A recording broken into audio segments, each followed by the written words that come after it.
Bom dia, bom dia. Sejam todos muito bem-vindos. Hoje eu separei um tema muito especial, muito importante para a gente discutir. Vamos aguardar mais algumas pessoas para eu começar a explicar. Bom dia, bom dia. Quem quiser falar de onde é, por favor, fiquem à vontade. Eu gosto muito da interação, da participação. Fica uma coisa meio esquisita a gente falar só pelo celular e ninguém participar, não conseguir olhar a cara de ninguém.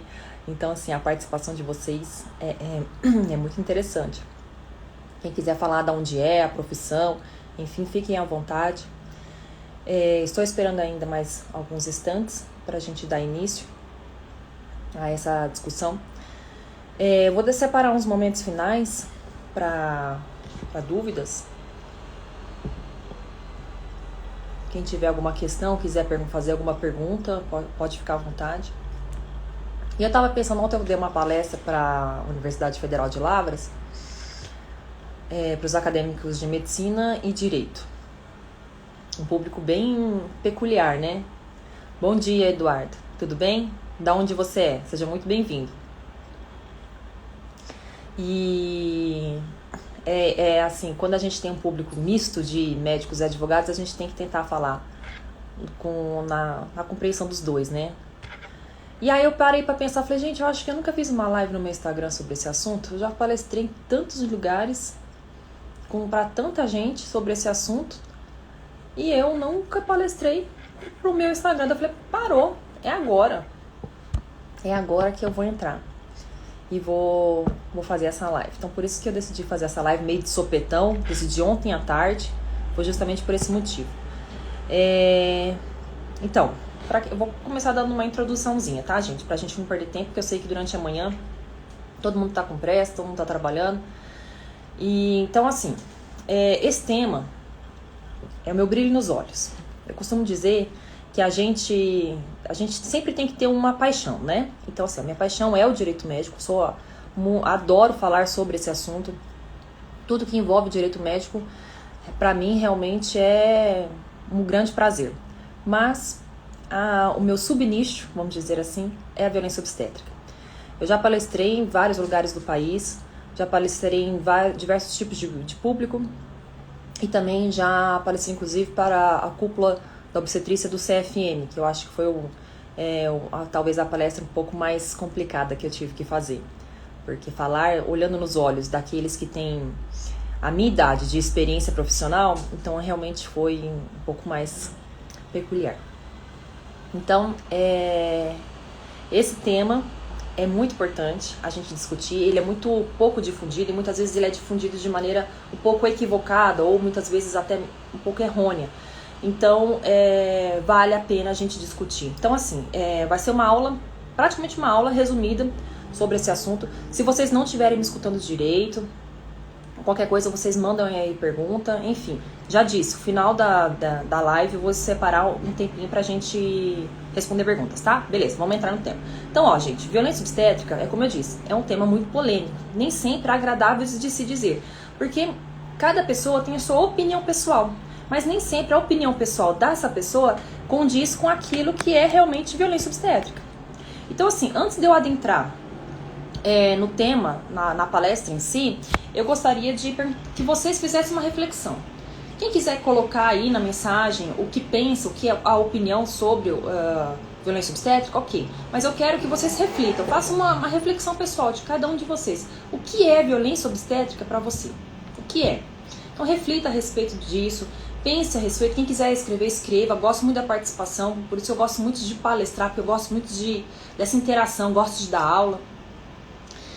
Antes de eu adentrar, eu quero que vocês saibam de um número, porque tudo que eu vou falar aqui, eu vou comprovar. Então, assim, antes, eu perguntei pra vocês, a opinião de vocês. Agora eu vou te trazer o número. 1 em cada 4 mulheres ou foi ou será vítima de violência obstétrica. Então, a violência obstétrica está muito mais próximo da gente do que a gente imagina. Ela não é um evento que ocorre de maneira excepcional. 1 em cada 4 mulheres, ela ou foi ou será vítima de violência obstétrica. É um número muito alto. eu sempre gosto de trazer nas minhas aulas exemplos de casos, né, que ganharam repercussão na mídia, de pacientes que foram vítimas de violência obstétrica. Então tem aquele caso que, embora vocês não consigam ver o meu slide, que eu coloquei o slide aqui no meu notebook, lembro daquele caso da parturiente menor de idade que estava tendo um parto, passando por um trabalho de parto em Manaus, e o médico acabou desferindo tapas na sua virilha durante o trabalho de parto. Tivemos também casos, tantos outros casos, de mulheres que acabaram vindo a falecer logo após o parto, ou acabaram a própria criança vindo a falecer logo após o parto. Então, são reportagens que, se a gente perder 2 minutos no Google, a gente acha uma quantidade enorme de reportagens noticiando mulheres que foram vítimas, acabaram perdendo a vida durante o trabalho de parto, ou também bebês, crianças, né, logo após o nascimento, vieram a falecer logo após o parto. Então, são situações que a gente verifica que está próxima. Também encontramos facilmente mulheres que acabaram sendo vítimas de uso de fórceps, episiotomia, crianças que nasceram com fratura na clavícula, nos braços, até mesmo crianças que é um pouco menos difundido, crianças que acabaram perdendo a cabeça, né, durante o trabalho de parto, acabam vindo a óbito porque durante a saída do bebê do canal vaginal ocorre a ruptura no pescoço e o bebê acaba perdendo a cabeça e vem a falecer, óbvio, né? Então aqui a Pamela colocou: não respeitar as escolhas da gestante, parturiente, desde que a Ale, a advogada, aqui colocou: desde que as escolhas da parturiente não prejudiquem a vida do bebê. Vamos entrar nesse assunto. Bom, então, eu trouxe aqui o conceito. No nosso país, nós não temos uma lei federal que fala sobre, que trata sobre violência obstétrica, mas nós temos inúmeras outras leis.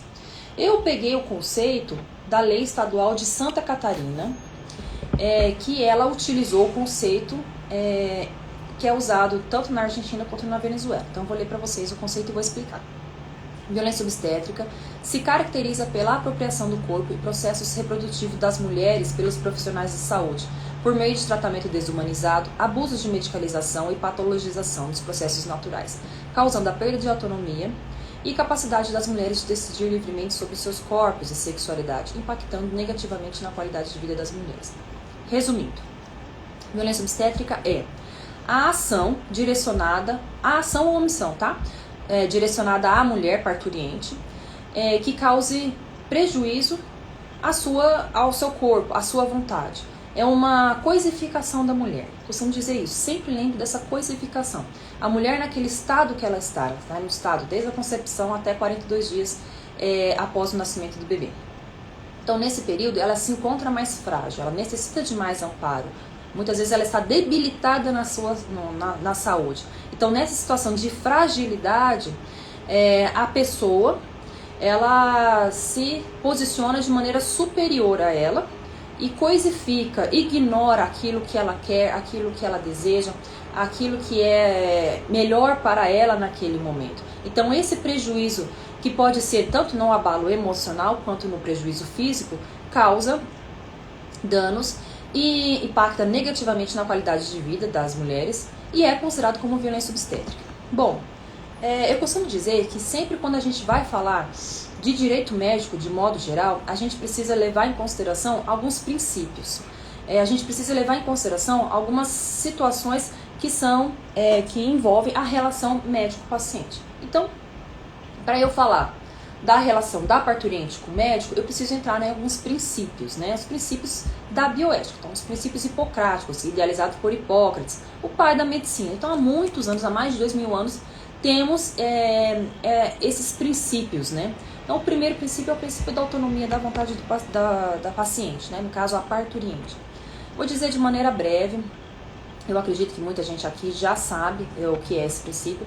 Então, o princípio da autonomia é quando se tem esse princípio quando a parturiente ela tem o desejo de alguma coisa. A vontade da parturiente ela deve sobressair, prevalecer, mesmo que seja contrário à vontade do médico, o desejo do médico, o desejo do profissional. Então vamos imaginar que a parturiente ela está num trabalho de parto normal, ela vem acontecendo essa evolução do trabalho de parto, Ou seja, a contração uterina vem aumentando, a dilatação do colo do útero vem aumentando. Gente, vocês vão reparar que eu dou muito exemplo. É minha característica de aula, tá? Eu sempre dou muito exemplo, porque eu costumo dizer que direito médico só se aprende com exemplo. Então, o tempo inteiro eu vou trazer o que acontece na realidade do atendimento médico-paciente, tá? Então, a paciente, vamos imaginar que tá tudo certo com ela no trabalho de parto normal. Tudo certo, tudo ok. Aí, ela deseja um trabalho de parto normal, ela expõe essa situação, ela expõe o desejo dela pro médico, e o médico fala, não, olha, você já está com 8 horas de trabalho de parto, e vai ter a troca de plantão, estamos aí, são 5h30, 6 horas da tarde, 7 horas tem a troca de plantão. Então vamos fazer o seguinte, vamos agendá-lo, vamos partir para uma cesariana, porque se você for esperar para passar essa troca de plantão, pode ser que seu bebê venha nascer, venha acontecer alguma situação e o médico não te atenda, e aí ele vai nascer com sequela e a culpa vai ser sua, porque você não quis fazer isso antes no momento que eu estou indicando para fazer. Então, numa situação dessa, a parturiente, ela sucumbe à vontade do médico. Por quê? Porque, veja bem, ela está numa situação mais frágil. Quem já teve nenê, quem já passou por situações de hospital, de ficar internado num hospital, seja numa situação de ganho de parto, né, de ganho de bebê, ou seja, numa situação de outra condição de saúde, sabe da situação de fragilidade. Então, numa situação como essa, a pessoa está mais frágil. E aí ela sucumbe à vontade. Por quê? Porque ela sabe, fala assim, nossa, eu vou fazer aquilo que o médico não quer. Se eu fizer, vai que acontece justamente aquilo que ele está falando. Então eu vou fazer logo aquilo que ele quer, eu sucumbo. Então nessa situação, a parturiente, ela deixa de fazer aquilo que é desejoso a ela para fazer aquilo que é a vontade do médico. Então, numa situação em que se transcorre o parto, a evolução do parto de maneira normal, não há por que prevalecer a autonomia da vontade da paciente. Vou trazer uma informação para vocês. O parto, ele demora, em média, numa mulher que nunca teve bebê, em média ele demora 18 horas para nascer um bebê. Então, do início das dores ao nascimento, numa média de 18. Tem partos que demoram 20 horas, 24 horas, e tá tudo ok. Isso não quer dizer que o bebê vai nascer com sequela, o bebê vai morrer, a mulher vai morrer, nada disso. Acontece. Isso aí é uma situação normal. Então, a média de uma mulher que nunca teve bebê, o primeiro parto vai demorar em torno de 18 horas. Numa situação em que ela ela já teve outros filhos, então aí a média ou ela já teve 1, ou 2, ou 3 filhos, a média é de 15 horas desde o princípio das dores. É uma média. Tem gente que é mais, tem mulheres que demoram mais, tem mulheres que demoram menos. Então essa é uma média de 15 a 18 horas. Vamos estabelecer 15 horas. Vamos imaginar que a mulher, ela dá entrada no hospital por volta de 3 horas de contração. Então ela vai ter que permanecer no hospital 12 horas. 12 horas. Ali, nessa condição de fragilidade, de coisificada, nessa situação que a gente sabe como que é estar dentro de um hospital. É mais complicado, a pessoa se sente mais acanhada. Nem sempre ela tem estrutura para ela ser acolhida ali. A acolhida que eu falo, às vezes nem leito ela tem. Às vezes ela não tem nem lugar para colocar as coisas dela. Então a gente tem que lembrar, eu não sei as cidades de que todos vocês estão, mas a gente tem que lembrar que o nosso sistema de saúde no Brasil é falho. Então a gente tem que lembrar que existem lugares no nosso país que infelizmente não se tem, a parturiente muitas vezes tem o bebê no corredor do hospital, tá? Então, assim, o princípio da autonomia da vontade da paciente, nessa situação, o médico, ele dá ouvidos àquilo que a parturiente quer. O princípio da beneficência já é diferente. Eu vou explicar a diferença de 3 princípios da bioética, tá? Então, já expliquei a autonomia. O da beneficência quer dizer o quê? O médico, ele deve agir de modo a maximizar, ou seja, potencializar os benefícios em prol do paciente, ou seja, da parturiente, em vez de arriscar que aconteçam malefícios a ela. Então, numa situação de parto, se ele verifica que essa parturiente ela está com uma situação de risco, mas ela deseja um parto normal, o médico, tendo conhecimento técnico, mesmo que não seja a vontade da parturiente, ele sucumbe à cesariana. Ele faz com que ela passe por uma cesariana. Por que isso? Porque ele tem o conhecimento técnico. Vamos dizer que ela tem um pico de pressão arterial ou tem uma situação de prolapso de cordão. Só guardem esse nome, mais pra frente eu vou explicar. são situações excepcionais. Em situações excepcionais, o médico ele tem um conhecimento técnico. Então ele age de modo a salvar a vida do bebê. Ou seja, a maximizar, ou seja, potencializar os benefícios do bebê, da parturiente, mesmo que ele haja de choque com aquilo que ela deseja. Então nessa situação, o médico pode agir contrária à autonomia da paciente, à vontade da paciente. Então são situações excepcionais. E o terceiro princípio que eu quero trazer para vocês é o princípio da não maleficência. Aqui, o médico ele deve agir de modo a não causar prejuízo à parturiente. Ele é diferente do princípio da beneficência. No da não maleficência, ele não pode causar prejuízo. Vamos imaginar que ele sabe que não há necessidade de fazer a episiotomia. A episiotomia, que é aquele corte no canal vaginal, é um corte geralmente a 45 graus da perna direita da parturiente. É um corte ali que é para facilitar a passagem do bebê. Hoje já se sabe que não é, mas eu vou falar da episiotomia mais pra frente.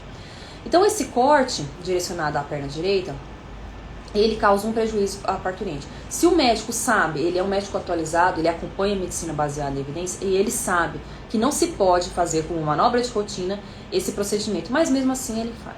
Então quando ele age assim, ele está agindo de modo contrário ao princípio hipocrático da não maleficência. Por quê?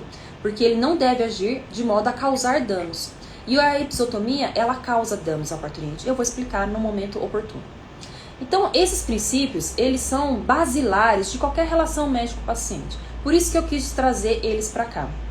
Falar um pouquinho aqui dentro da violência obstétrica. Que é muito importante que toda relação médico-paciente, principalmente nessa que envolve tantos sentimentos, tantas responsabilidades de ambas as partes, é muito importante que se tenha, que se saiba a diferenciação desses princípios.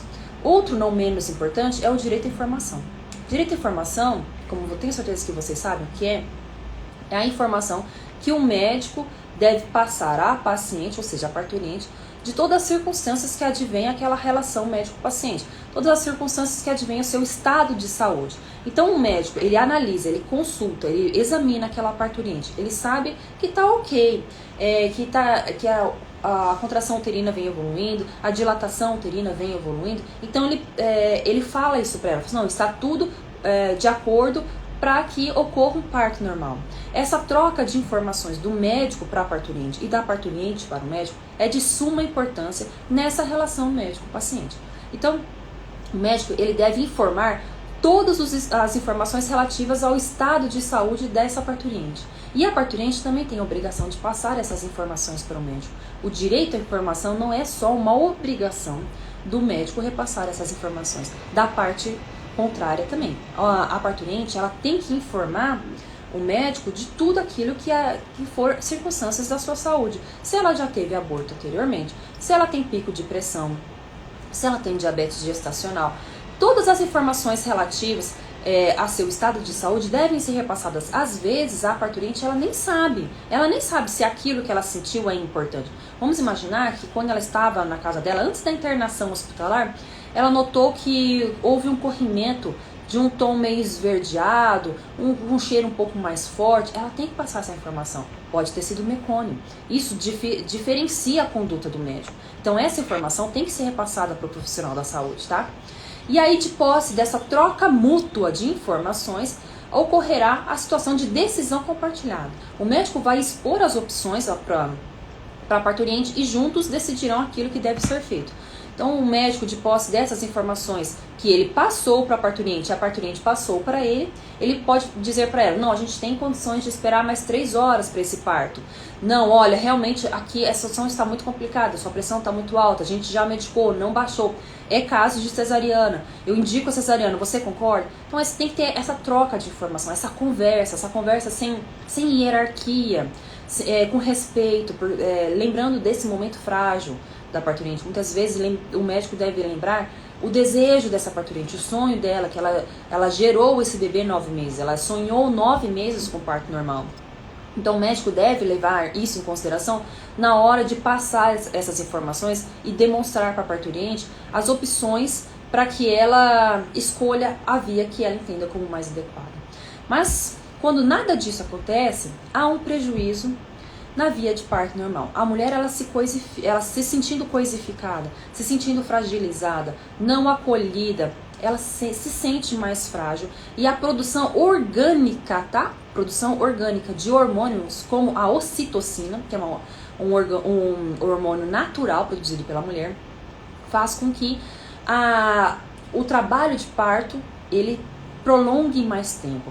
A contração uterina, a dilatação do colo do útero, ela é prejudicada e aí a via de parto normal, ela acaba sendo prejudicada. Então aí o que acontece? A mulher ela acaba decidindo, ela acaba sucumbindo à cesariana porque ela entende que é a via mais adequada para aquela situação que ela se encontra.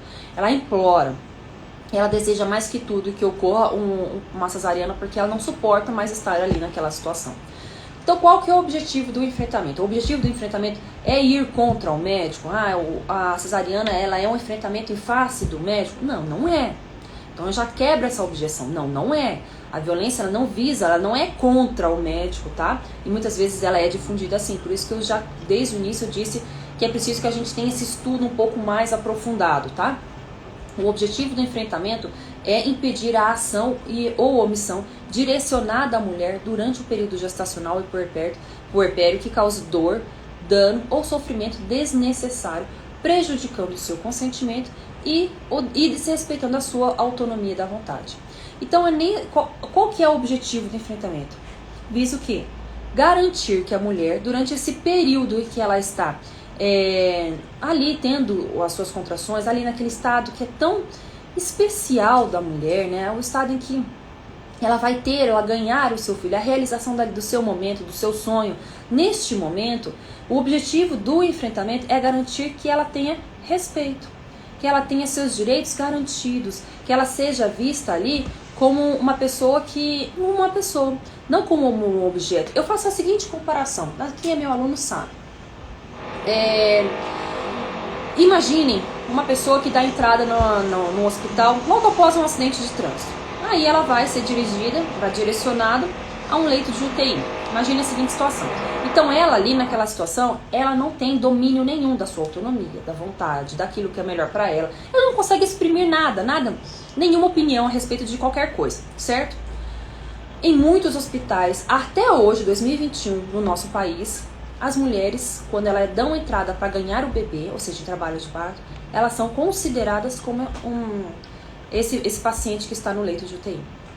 A partir do momento que ela dá entrada, ela perde a sua autonomia. A autonomia que eu digo, dão uma vestimenta para ela, uma roupa, e ali ela fica obedecendo às regras que são ditadas pelo sistema de saúde, pelo jeito com que é feito os protocolos do Ministério da Saúde, e ali ela fica ali até que o bebê nasça, até que ela ganhe o bebê em algum lugar. Então a falta de acolhimento, a falta de privação, a privação desses direitos faz com que a parturiente ela venha a sucumbir àquilo que é o mais rápido. Deixa eu resolver o problema logo, que é a cesariana. Então isso é considerado violência obstétrica.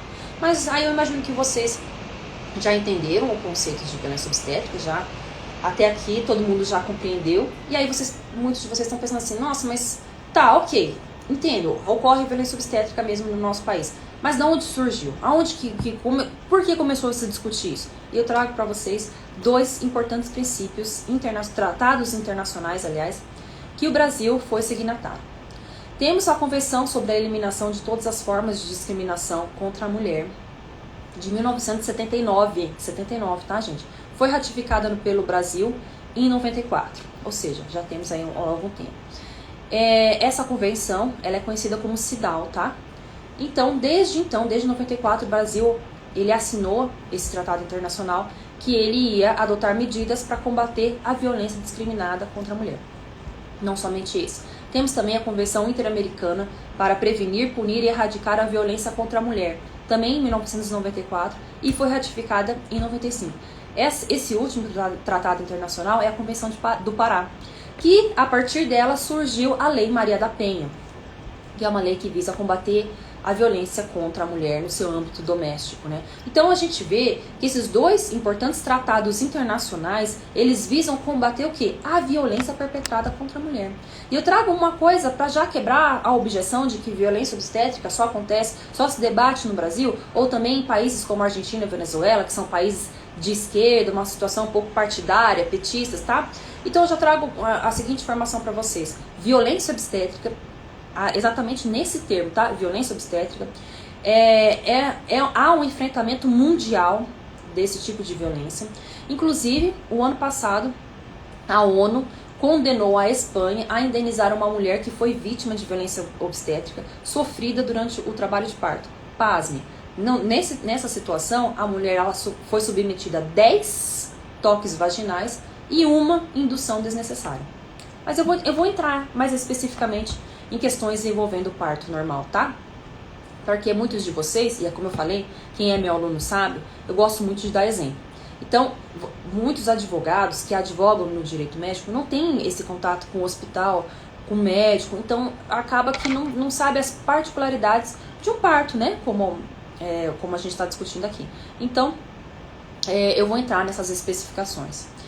A ONU, no ano 2000, ela criou 8 metas de objetivos do milênio. São 8 objetivos para que os países em desenvolvimento, ou seja, países subdesenvolvidos, adotassem para que então pudessem melhorar um pouco a sua qualidade da população. Dentre eles, o item 4 e 5 visam combater a mortalidade infantil e a melhoria na saúde materna. Por que isso? Porque a ONU analisou que há um grande número, veja bem, esse objetivo do milênio é de 2000, mas eu consigo falar no presente, tá? Conjugar o verbo no presente. Há ainda hoje um alto número de mortalidade materna e infantil, logo após o nascimento. Então isso fez com que a ONU preconizasse dentro das 8 metas desses países para que houvesse uma melhoria na qualidade de vida da população. Mas aí eu tenho certeza que muitos de vocês estão pensando, mas poxa, se há mesmo, então você está dizendo que as mulheres morrem? Mas hoje a medicina está evoluída. É um absurdo, imagina, isso não acontece. A pergunta que muitos de vocês devem pensar agora, nesse momento, do que se morre? Mas quais são as causas dessa mortalidade? E eu vou dizer bem lentamente para vocês. E eu vou falar, não é minha opinião pessoal. Segundo o relatório da Organização Mundial de Saúde, ou seja, a OMS, se morre, né? Morre-se de hipertensão, hemorragia, infecção no pós-parto, doenças cardiovasculares e aborto clandestino. Eu vou ler de novo para que vocês consigam refletir sobre as causas da morte, tá? Hipertensão, hemorragia, infecção no pós-parto, doenças cardiovasculares e aborto clandestinos. Essas mortes, segundo a medicina baseada em evidência, são altamente evitáveis. Hoje a medicina ela tem estrutura, conhecimento, técnica, medicamentos, tratamentos, o que for, para que essas mortes sejam evitáveis. Mas por que elas ocorrem? O elevado número de mortes maternas estaria ligado à assistência obstétrica ineficiente e inadequada para as necessidades da parturiente, desde os altos índices de partos cesáreos, excessos de procedimentos médicos desnecessários e invasivos e despreparo da equipe médica. Então, a violência obstétrica acarreta o aumento de mortalidade materna. E a mortalidade materna está diretamente ligada à assistência obstétrica ineficiente. Vocês conseguiram ver que há um elo de ligação? Vocês conseguiram compreender isso? Há um elo de ligação tanto da atuação da equipe de saúde quanto à estrutura da medicina hoje e acabam acarretando na morte dessas parturientes. Eu trouxe para vocês, aqui assim, no meu slide não dá para eu compartilhar aqui, mas eu trago para vocês um número, segundo a OMS também, a Organização Mundial de Saúde. Segundo a OMS, o máximo tolerado de morte materna, vou repetir, o máximo tolerado de morte materna é aquele assim, é a gota, a última gota do copo, a rapa do tacho, aquela coisa assim que está derramando. O máximo tolerado é de 35 mortes maternas a cada 100 mil nascimentos. 35 para 100 mil, ok? Esse número, máximo tolerado. Sabe quanto que é no Brasil? 55. 55 mortes maternas a cada 100 mil nascimentos. Para vocês terem uma ideia, na América do Norte, a média é de 9. 9 mortes. Na Europa também em torno de 9 mortes. 9 a cada 100 mil. Então por que lá se morre menos e aqui morre-se tanto? Justamente por causa de uma assistência obstétrica ineficiente. Eu tenho um mapa aqui, mas não dá para compartilhar. Quem já fez meus cursos tem esse material. Tem um mapa do Brasil que fala sobre o número de mortes maternas em que ocorre em cada estado. Então lembra que, segundo a OMS, é um número de 35 a cada 100 mil nascimentos. Somente o estado de Santa Catarina que atingiu esse máximo tolerado. E no estado de Santa Catarina, não é um número assim para falar assim, para ter orgulho, não. Em Santa Catarina, ocorre 31 mortes maternas a cada 100 mil nascimentos. Lembra que é 35 mortes, segundo a OMS? No estado do Amapá, não sei se tem alguém daí do Amapá, lá ocorre 141 mortes maternas a cada 100 mil nascimentos. Ou seja, é um número muito alto. Mas agora eu vou chocar vocês. Eu pesquisei alguns dados no Ministério da Saúde. E segundo o próprio Ministério da Saúde, estima-se que 92% das mortes são evitáveis. 92%. Então, eu vou dizer para vocês. Imagine que de hoje há um pouco tempo atrás, 100 mulheres morreram. Dessas 100 mulheres, segundo o Ministério da Saúde, 92% não precisariam ter perdido a vida. 92 mulheres não precisariam ter morrido, enquanto desse número de 100. Então, assim, deixa eu trazer um pouquinho.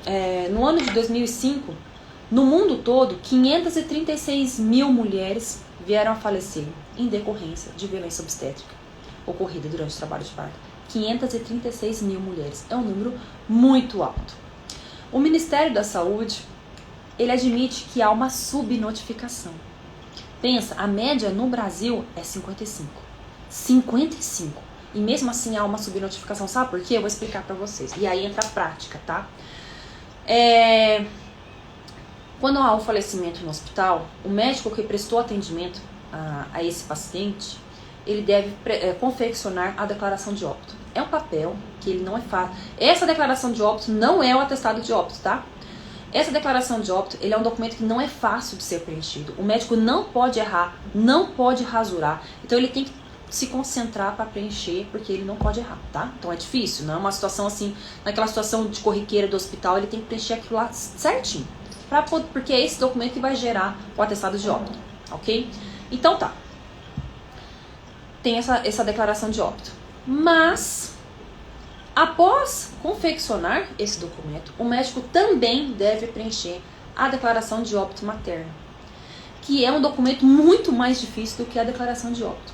Essa declaração de óbito materno é uma declaração muito difícil, extensa, e o médico também ele não pode errar. O médico preenche, vai ser direcionado ao hospital, que vai direcionar a cidade, a Secretaria de Saúde, que vai enviar para o Ministério da Saúde. Então o Ministério da Saúde sabe que há uma subnotificação. E mesmo havendo essa subnotificação, nós temos 55 mortes maternas a cada 100 mil nascimentos. Então é um número muito alto. A Pamela está aqui perguntando, Pamela, eu vou pegar aqui para você, peraí.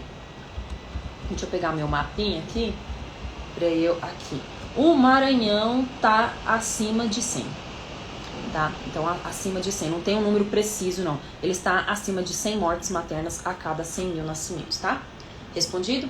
Então, tá. Então, compreendemos a gravidade e a importância de se discutir a violência obstétrica. Então, nós temos 3 modalidades de violência obstétrica: física, verbal e moral ou psicológica. A física, ela é a que eu vou discutir agora. Então, nesse tipo de violência, a parturiente, ela tem a sua capacidade física diminuída ou ignorada e a manipulação do seu corpo ocorre sem o seu consentimento. Então, imagine que a parturiente, ela está numa posição de litotomia, aquela posição que ela está deitada no leito, e ali ela fica ali desde a sua internação, e ela está com as pernas abertas, muitas vezes amarradas, e o médico está sentadinho na cadeirinha olhando aquela realidade, né, vou dizer, o canal vaginal, e a parturiente está amarrada e tem uma enfermeira que vai e faz a pressão em cima do seu abdômen aqui para ajudar o nascimento do bebê. Essa pressão é chamada de manobra de Christeler, tá?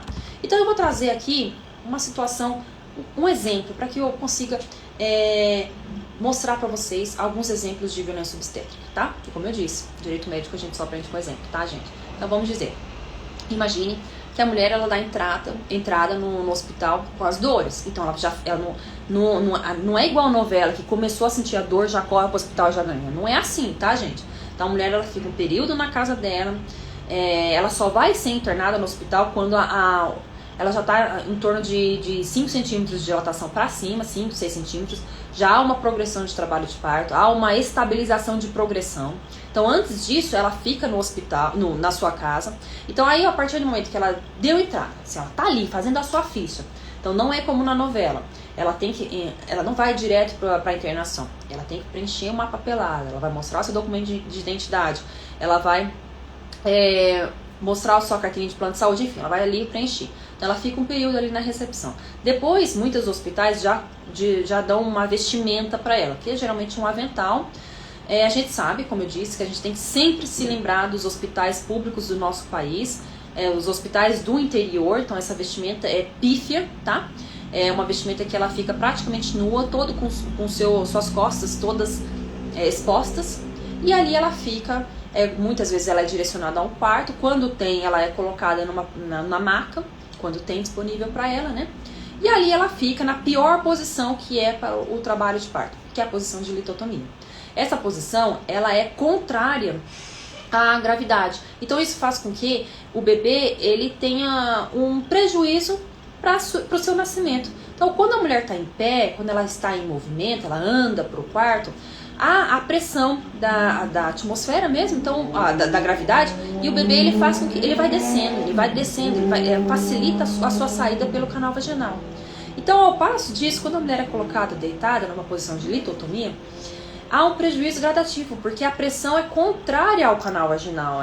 Imagine, ela está deitada, a pressão é muito mais nas suas costas do que na sua vagina. Então há um prejuízo natural da progressão do trabalho de parto.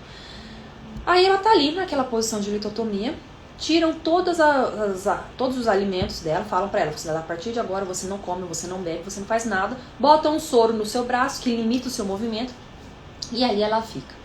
Veja bem, lembrem que eu falei que uma média de um trabalho de parto de 15, 18, 20 horas, imagina a mulher ficar todo esse período sem alimentos, sem água.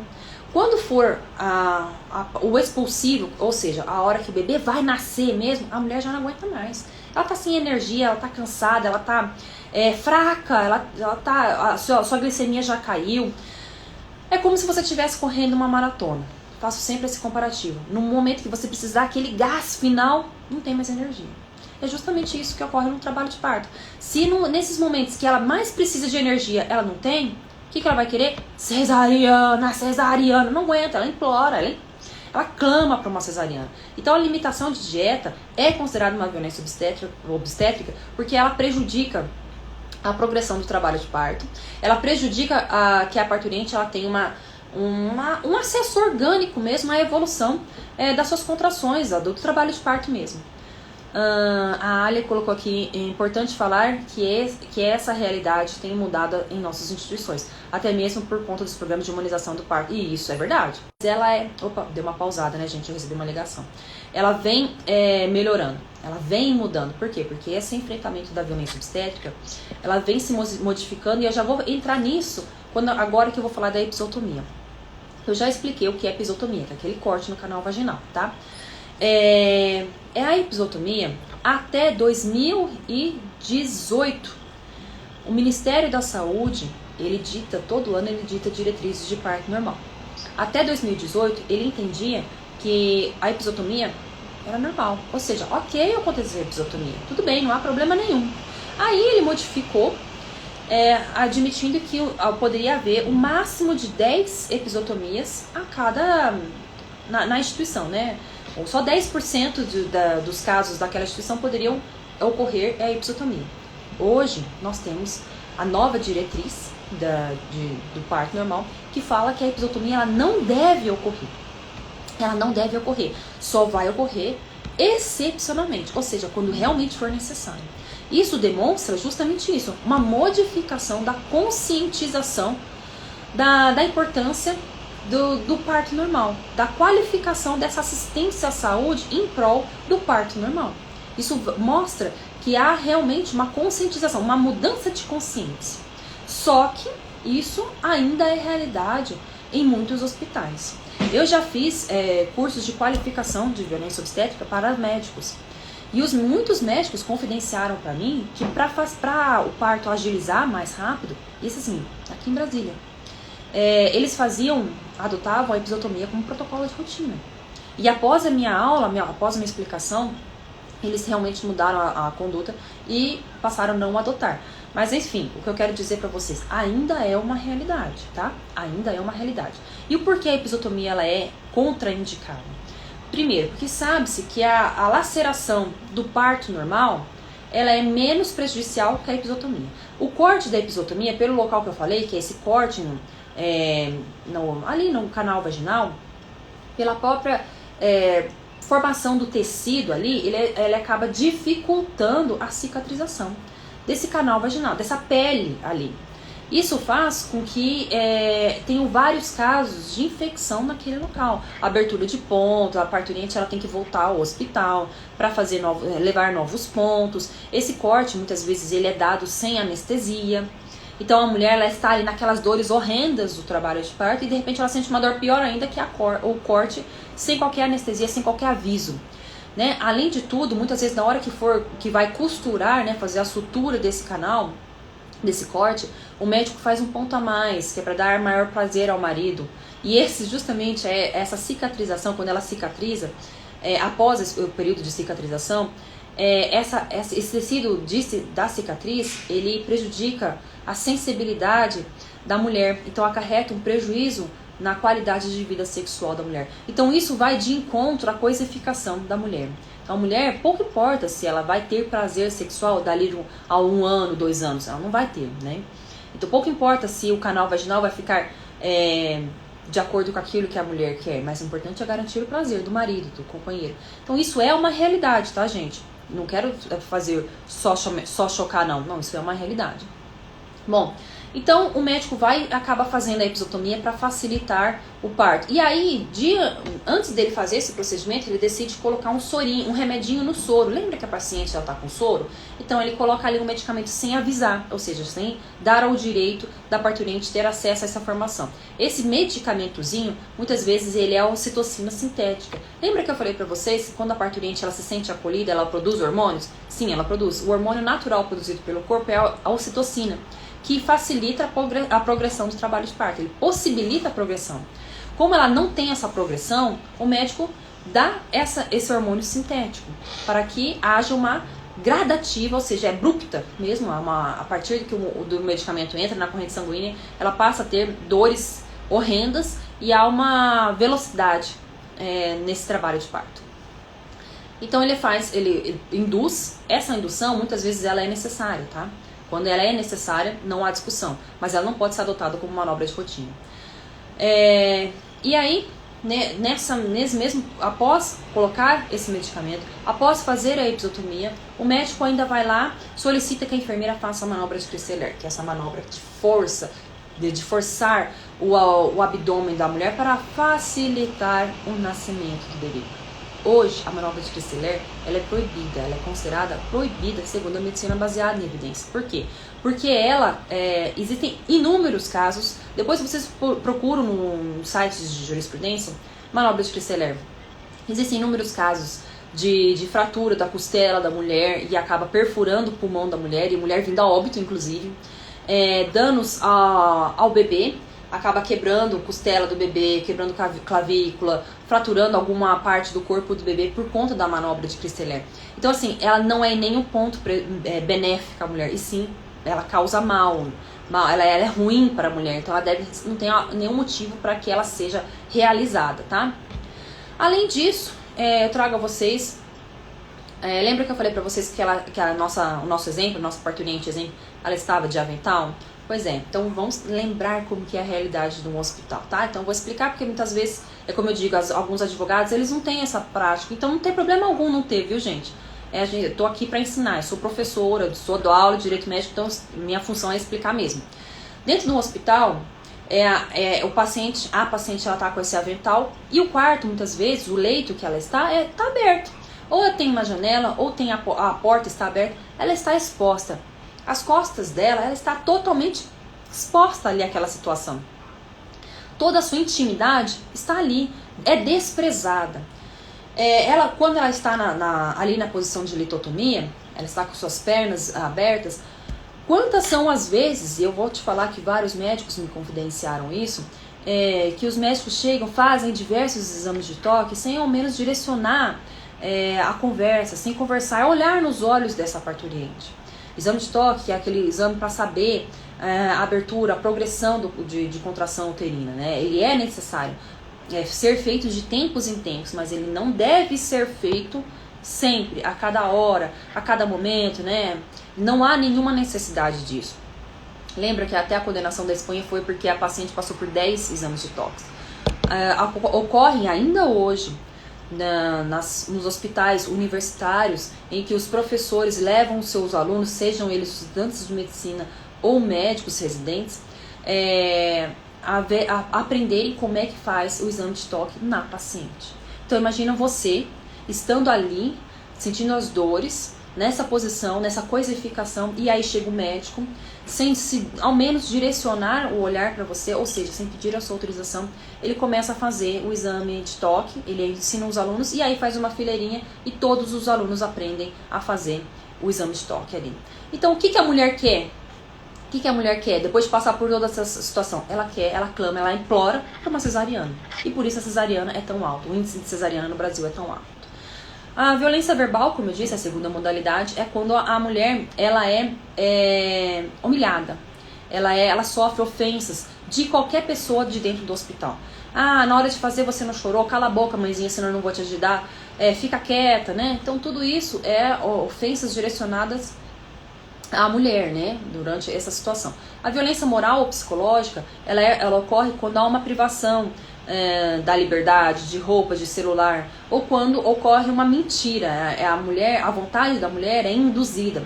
Olha, se você não fizer a cesariana agora, se você não optar pela cesariana agora, vai ter a troca de plantão, e o médico, eu sei que ele é um médico muito ruim, ele não sabe fazer cesariana, ele não sabe fazer parto normal, e o seu filho vai nascer com sequela e a culpa vai ser sua porque você não quis fazer a cesariana comigo.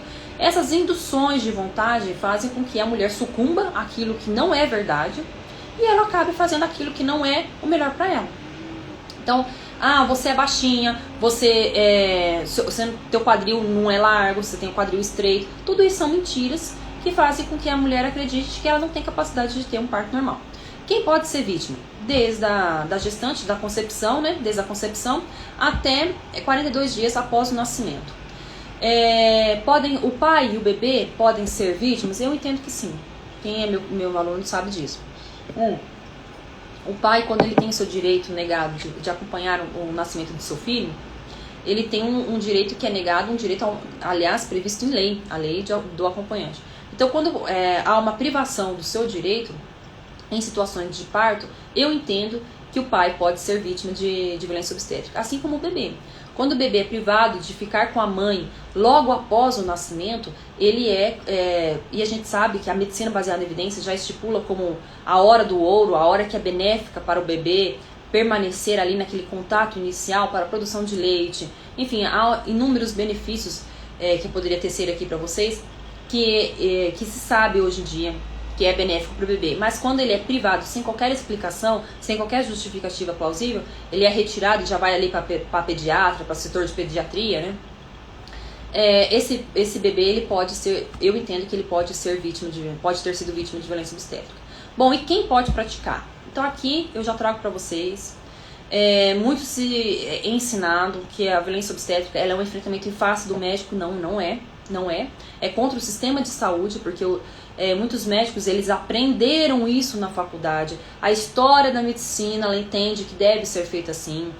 Mas também o sistema de saúde faz com que não se tenha estrutura para que o médico age de maneira diferente, tá? Então, assim, quem pode praticar a violência obstétrica? É o médico? Sim, é o médico. Mas também todos os outros profissionais da área da saúde e também todos os outros profissionais que trabalham ali no hospital. Então, a secretária que atendeu a parturiente, a equipe de limpeza, o segurança, qualquer profissional que estiver ali no hospital e que for grosseiro, ofensivo, coisificar a mulher, ele pratica a violência obstétrica. Bom, gente, nós temos inúmeras leis aqui no nosso país. Temos jurisprudências, antes de eu entrar na lei, nós temos várias jurisprudências hoje em dia que utilizam a expressão violência obstétrica. Mas para haver uma condenação precisa ter a violência obstétrica? Você precisa colocar ali violência obstétrica? Não necessariamente. Não é uma... embora haja essa terminologia que é mundialmente conhecida, como eu disse agora há pouco,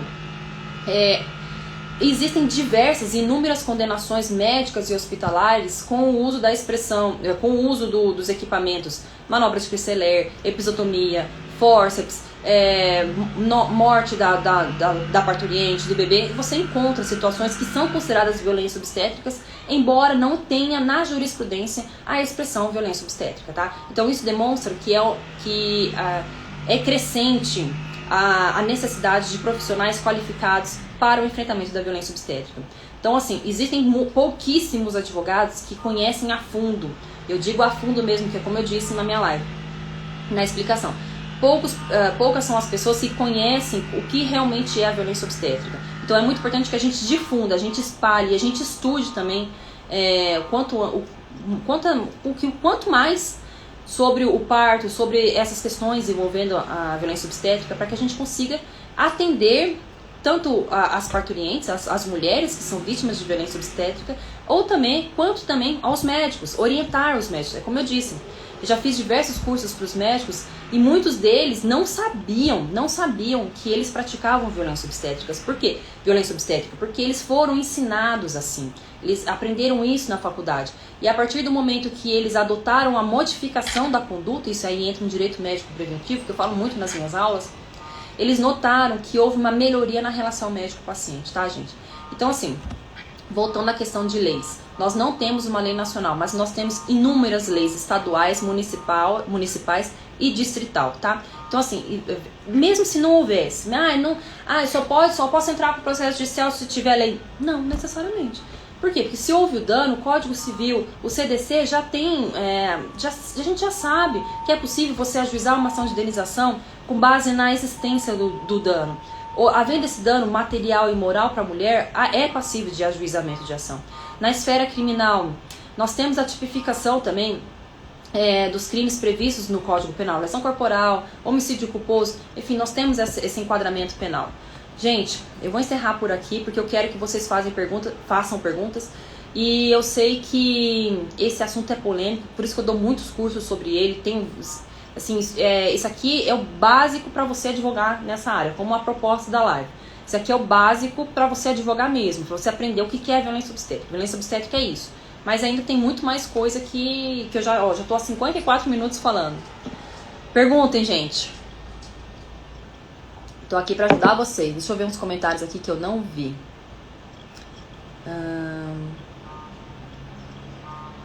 A Pamela colocou que os hospitais estão se adaptando à nova realidade. É verdade, muitos hospitais, alguns não, né? Em minha cidade a cultura está mudando e as mulheres estão optando por partos naturais e mais humanizados. É verdade. No entanto, vejo que os médicos mais velhos têm mais resistência à mudança. É verdade. Porque muitos médicos... aliás, deixa eu trazer uma informação que eu tenho certeza que muitos de vocês não sabem. Sabe qual é o livro que os médicos residentes, os estudantes de medicina aprendem ginecologia e obstetrícia na faculdade? O livro do Rezende. Esse autor, já morreu, velho esse livro. Ou seja, muitas das coisas que eles aprendem estão totalmente ultrapassadas, tá, gente? A Fabiola colocou, excelente, exatamente, doutora Alessandra. Os médicos, principalmente os que atuam em cidades pequenas, ainda possuem essa mentalidade. Principalmente os médicos antigos, gente. A Nena colocou, infelizmente, a realidade não mudou tanto assim. Na semana passada ocorreu violência obstétrica com uma parente minha no dito melhor hospital público do DF especializado em parto humanizado. Acontece, gente. A Ali colocou aqui, a Ali advogada. E o que eu acho pior é que eles não querem mudar. Não querem perder a autoridade sobre a técnica do corpo da mulher. Pois é, situação horrível. É horrível mesmo, gente. É um absurdo mesmo. Gilson colocou, vamos lá. O médico pode proibir tirar foto ou filmar logo após o parto? O mesmo disse que só poderia fora da sala de parto. Observação, a foto não aparecia o médico, somente a mãe. Não há justificativo. Peraí, vamos fazer o seguinte. Situação fora da pandemia, tá?